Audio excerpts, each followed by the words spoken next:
are being built. This is a really sophisticated, engineered tunnel network, and this is one of how many do we know now?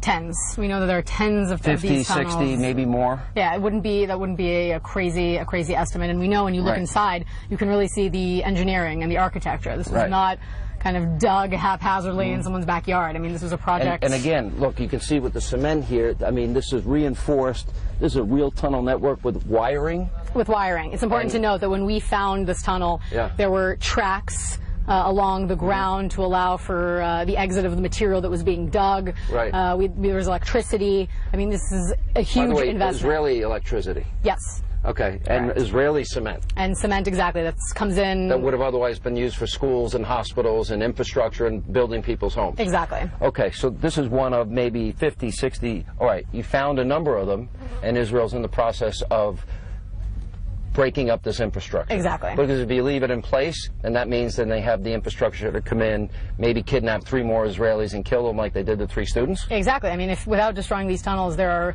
clear channels and passageways from Hamas lair in the Gaza Strip to a community here right along the border. But I want everyone to, if you can look at the excavation here, and this is really important, if we can pan out and look straight up here. You know, I can't estimate the feet, but what are we at, 40 feet, 50 feet? Easily.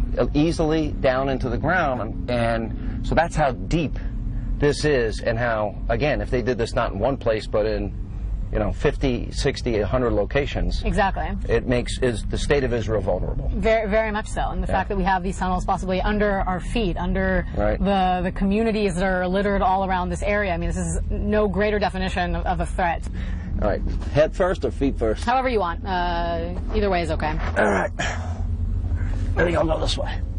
Seems small in the beginning, but it's really not. The level, first of all, this is really important. Libby, you coming in? Yeah, I'm coming. Need help? You all right? I'm good, thank you. All right. Now, the way you found this tunnel, this is important, because you literally made the excavation. This is all here. Yes. This is all wiring? Yep, all the wiring. We found tracks along the floor. Okay, what are these here? What are these tracks for? Reinforcement? So this is also for reinforcement, also for electrical wires to be able to really wire the place with electricity. And how far back will this tunnel take us?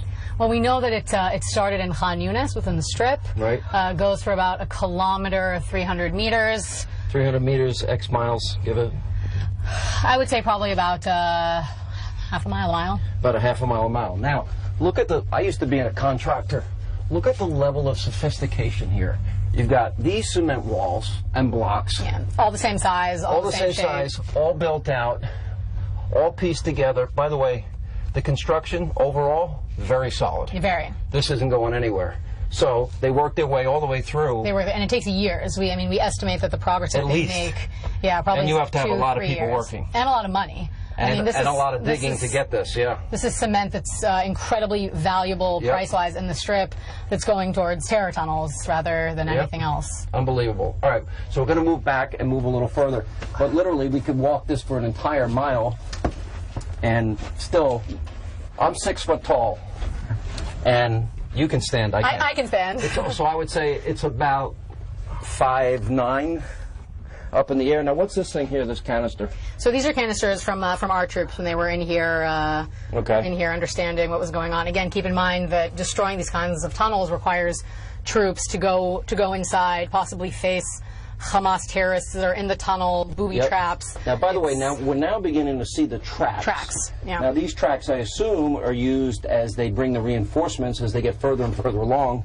This helps to expedite the building. Exactly. It helps shovel out the sand and the dirt that you're seeing in here. Right. So if we look down, if you can pan down here, I'm actually standing on what seems like tracks. Obviously, they would use something to roll along the tracks to move there. That's pretty unbelievable. All right. And again, this infrastructure is here. This wiring sophisticated behind the cement blocks.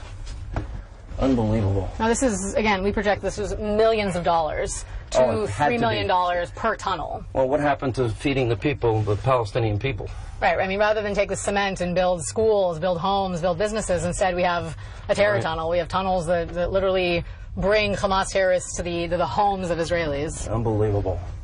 And this is what the Prime Minister of Israel has been talking about when he talks about the tunnels and the infrastructure. This is the very thing that he's trying to break up here. Now, by the way, this is one that you found pretty early on, right? And then since then you found, what, 30, 40? Yeah, several dozens. And looking for many, many more. Yes. Okay, now, I'm going to, if you can, turn your camera around and let's see how far, because there are steps back there, what looks like steps, or is that part of the tracking? It seems to go into a curve.